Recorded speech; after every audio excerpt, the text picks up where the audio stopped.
మీ మోకాల నొప్పులకు ఎటువంటి సర్జరీ లేకుండా ఎపియాన్ పెయిన్ క్లినిక్ అందిస్తున్న అత్యాధునిక చికిత్స. మటన్ అనేది కోడి మాంసం, ఈ గొర్రెలు అట్లా షీప్ వీటితో వచ్చే మాంసం 2 రకాలుగా వస్తూ ఉంటాయి. ఇక్కడ కొంతమంది బీఫ్ కూడా వాడుతూ ఉంటారు. కానీ మెయిన్ ఏంటంటే మటన్ను ఎప్పటికప్పుడు ఫ్రెష్‌గా తెచ్చుకొని వండుకోవడం చాలా మంచిది. అది నార్మల్‌గా ఫ్రెష్‌గా ఉంటుంది కాబట్టి దాంట్లో ఏం డీకంపోజిషన్ కాదు. జాగ్రత్తగా ఉండొచ్చు.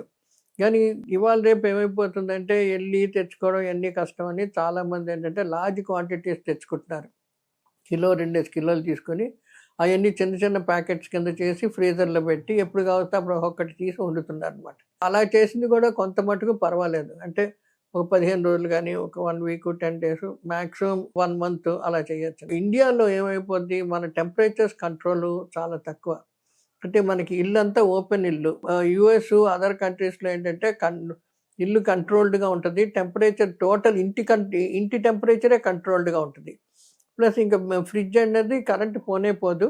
దాంట్లో కూడా ఫ్రీజర్ కూడా చాలా స్ట్రాంగ్‌గా చాలా ఇదిగా పెద్ద పెద్ద ఫ్రీజర్‌లో పెడతారు. కానీ అక్కడ ప్రాబ్లమ్స్ లేవు. పెద్ద ఎక్కువ రాకపోవచ్చు కానీ మనకి అదే పద్ధతులుగా మనం చేయాలని అనుకున్నప్పుడు మనలో చాలా వేరియేషన్స్ ఉన్నాయి. మన టెంపరేచర్స్ ఎప్పుడు పోతాయో తెలీదు. చాలామంది ఆఫీసులకి వెళ్ళిపోతారు. ఆ మధ్యలో 1 గంట, 2 గంటలు పోయినప్పుడు మొత్తం లిక్విడ్ అయిపోద్ది. చిన్న ఫ్రీజర్‌లో అయితే మటుకు వెంటనే మొత్తం అంతా ఖాళీ అయిపోద్ది ఐసు. మళ్ళీ ఫ్రెష్‌గా కరెంట్ రాగానే మళ్ళీ ఫ్రెష్‌గా ఫార్మ్ అవుద్ది. ఎప్పుడైతే తగ్గి మళ్ళీ రూమ్ టెంపరేచర్‌కొచ్చి మళ్ళీ దాన్ని ఫ్రీజ్ అయ్యి మళ్ళీ చేసినప్పుడు మటన్‌లో చాలా రకాల చేంజెస్ రావచ్చు. కొన్నేమో ప్యూరిఫై అయిపోతాయి. అంటే చెడిపోతూ ఉంటాయి. కొంతేమో రంగు మారిపోద్ది, టేస్ట్ మారిపోద్ది. తర్వాత దాంట్లో ఉన్న పోషక విలువలు కూడా బాగా తగ్గిపోతాయన్నమాట. ఒకటి టేస్టు, రెండోది పోషక విలువలు అవి కూడా తగ్గిపోతాయి. దీని వలన సాధ్యమైనంత మటుకు మటన్ తెచ్చింది ఒక వారం, 10 రోజులు అంతకంటే ఎక్కువ దాయకుండా ఉండడం చాలా మంచిది. ఇంకోటి కొంతమంది ఏం చేస్తారంటే ఒక పెద్ద ఒకటే దాంట్లో పెట్టుకొని 5 తీసుకొచ్చి బయట పెట్టి అదేమో రూమ్ టెంపరేచర్‌కి వచ్చిన తర్వాత ఎంత కావాలో అంత తీసుకొని మళ్ళీ తీసుకెళ్ళి మళ్ళీ అది ఫ్రిడ్జ్‌లో పెడతారు. అది ఇంకా చెడ్డ పద్ధతి అది. ఏమైపోద్దంటే రూమ్ టెంపరేచర్ తీసుకొచ్చేటప్పటికి మైక్రో ఆర్గానిజమ్స్ ఎక్కిపోతాయి. మళ్ళీ తీసుకెళ్ళేటప్పటికి ఆ ఫ్రిడ్జ్‌లోనే చెడిపోతూ ఉంటదన్నమాట. మీకు అరే ఫ్రిడ్జ్‌లో పెట్టాం కదా అది చెడిపోయింది అనుకుంటాం మనం. కానీ ఇలా బయటికి తీసుకెళ్ళి లోపల పెట్టడం వలన డిఫరెంట్ టెంపరేచర్స్ ఆ మీట్‌కి రావడం చాలా మటుకు చెడిపోతాయి. మామూలుగా చిన్న చిన్న ప్యాకెట్లు చేసి ఒక వారం, 10 రోజులు మాక్సిమం 1 మంత్.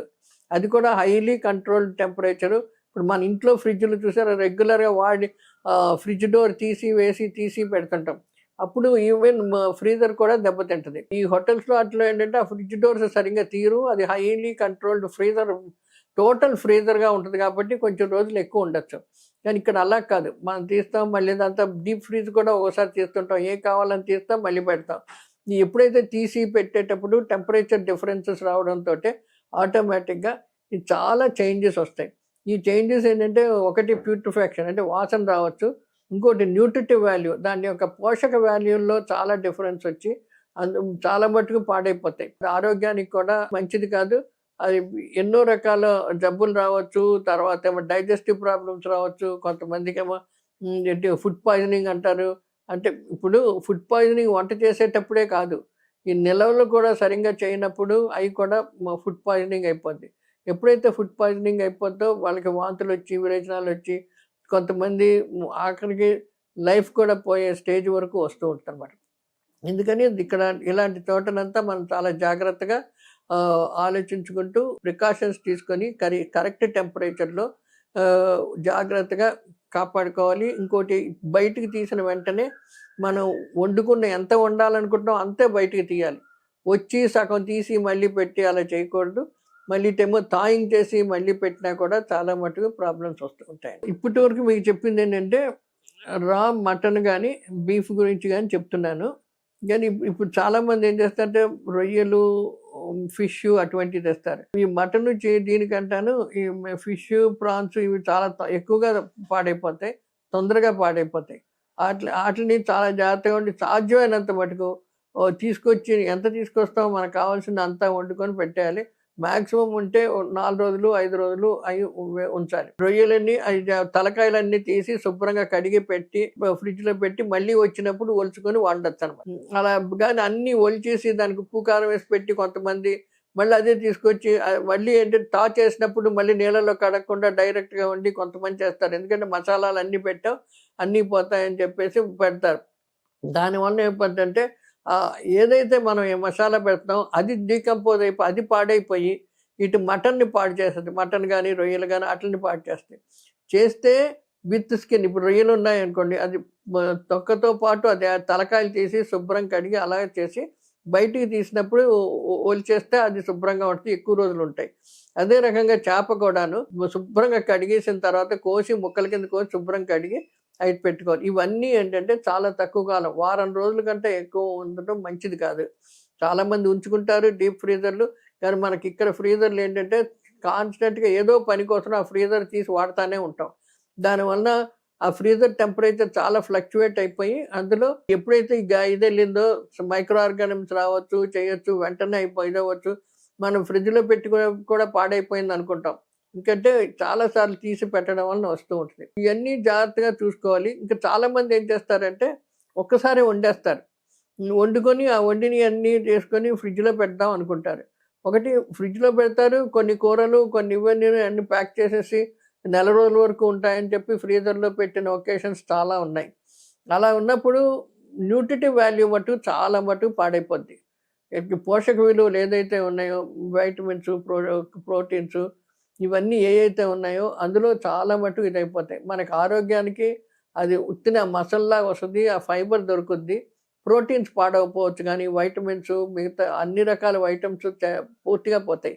తర్వాత కొన్ని ఈ కార్బోహైడ్రేట్స్ డీకంపోజ్ అయిపోతాయి. అంటే డీకంపోజ్ అంటే దాన్ని పాడైపోయి దాంట్లో ఒక్కొక్కసారి మనకు వాసన కూడా వచ్చేస్తాయి. సాధ్యమైతే శుభ్రంగా కడిగేసి దానికి కొంచెం పసుపు అది రాసి ఉప్పు పసుపు అంతా శుభ్రం కడిగి పెడితే అది ఆ పసుపు డిస్ఇన్ఫెక్టెంట్గా పనిచేస్తుంది కాబట్టి ఎక్కువగా మైక్రో ఆర్గానిజమ్స్ని దాని మీద రానివ్వకుండా చేస్తుంటాయి. ఇప్పుడు వండిన వాటిని మటుకు చిన్న చిన్న డబ్బాల్లో పెట్టి గట్టిగా సీల్ చేసి అవేమో ఫ్రీజర్లో పెట్టి ఎప్పుడు కావస్తే అది తీసుకొని డైరెక్ట్గా వాడుకోవాలి. బయటికి తెచ్చి చేసిన తర్వాత ఆ వండిన వస్తువు మళ్ళీ ఫ్రిడ్జ్లో పెట్టకూడదు. ఫ్రీజర్లోనే కాదు కింద ఫ్రిడ్జ్లో కూడా పనికిరాదు. ఎందుకంటే వెంటనే చెడిపోద్ది, పాడైపోద్ది. ఒక్కోసారి రుచికి మనకు బాగానే ఉంది కదా తినేయచ్చు అని పిల్లలు పెడతాం, పెద్దవాళ్ళు పెడతాం.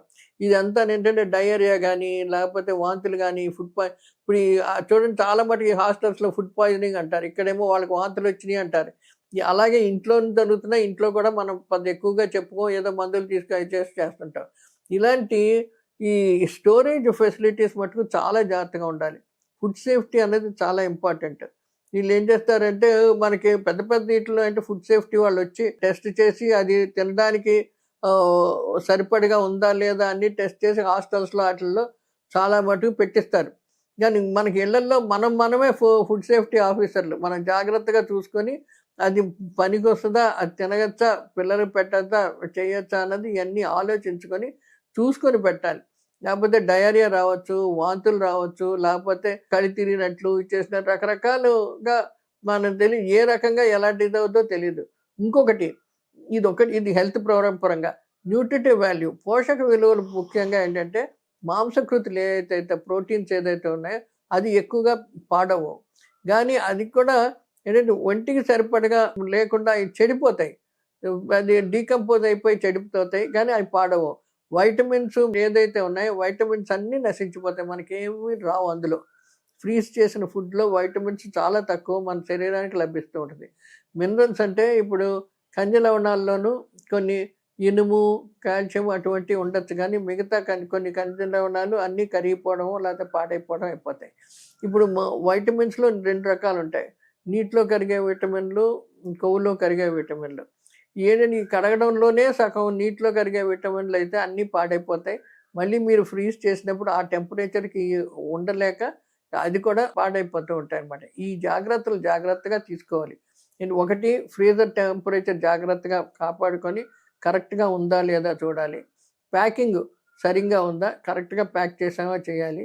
సాధ్యమైనంత మటుకు కుక్డ్ ఫుడ్ను ఎక్కువ ఉంచకుండా మామూలుగా పెట్టుకొని వెంటనే 1 రోజు 2 రోజుల్లో తినేసేలాగా ఉంచాలి. డీప్ ఫ్రీజ్ చేయడం మంచిది కాదు. ఈ లక్షణాలన్నీ జాగ్రత్తగా పెట్టుకోవాలి. కూరగాయలు ఉన్నాయి. కూరగాయల్లో ఆకుకూరలు మట్టుకు డీప్ ఫ్రీజర్‌లో పెట్టకూడదు. అది ఎంత ముద్ద ముద్దలా అయిపోద్ది. ఆకుకూరలు ఫ్రెష్‌వి ఎప్పుడూ పెట్టకూడదు. వండి ముద్దలా చేసి దాన్నేమో సరైన ప్యాక్ చేసి పెట్టొచ్చు. అది కూడా ఒక వారం రోజుల కంటా ఉండాలి. అంతకంటే ఎక్కువ ఉంటే ఫైబర్ అని పడతది గానీ విటమిన్‌లన్నీ పోతాయి. సో, ఈ రకాలు, ఈ సూచనలు జాగ్రత్తగా పెడుతూ ఉంటే మన శరీరానికి కావాల్సిన పోషక విలువలు పడుతూ ఉంటాయి. ఇంకొకటి మనం తిన్న ఆహారం హెల్తీగా ఉంటది. ఆరోగ్యకరంగా ఉంటది. అరే! మనం ఇంత మంచి ఆహారం మా పిల్లలకి పెడుతున్నాం. వాళ్ళకి ఒంటికి పట్టట్లేదేంటి అంటారు కొంతమంది. ఇయన్నీ ఏంటంటే మనం తినే పదార్థాలు కాదు గానీ అది ఎలా ఇచ్చేస్తాయా అన్నది చాలా ఇంపార్టెంటు. అయి మటుకు మనం జాగ్రత్తగా చూసుకోవడం మంచిదండి.